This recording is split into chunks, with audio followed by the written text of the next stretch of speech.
Audiophile and listening bars around the world have immersive experiences and design, which this space really captures both of those details really quite well. So were you inspired by the trend of having an audiophile experience into building this space? Would very much like to think of Platforma Wolff more like a nice bar with a good club sound system. Yeah, it's Danley Sound Labs all the way. We've actually done quite a bit of research in this, and we've actually chosen it because it's the most open sound system that out of Function 1 Void, this was like the best for a wide array of music. There's 2 tops, 2 subs, 2 monitors, and then another 2 tops in the room above.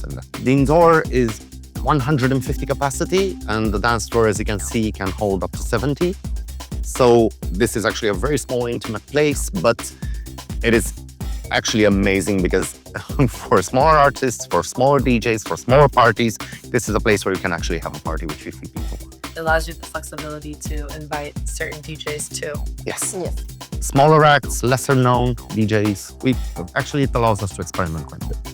I think we are more focused on the art of DJing in a way, and the art of someone playing music for a crowd rather than the art of listening to a record in pristine conditions. We've most likely taken a look at more like the late grassroots venue of Bucharest, like the Web Club, Propaganda, or Embryo when we started this place.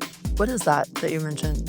They are late venues, they've been closed, but they are the places where basically I grew up, and I'm particularly fond of those two places. So you're carrying the torch into this space? Hopefully, yeah.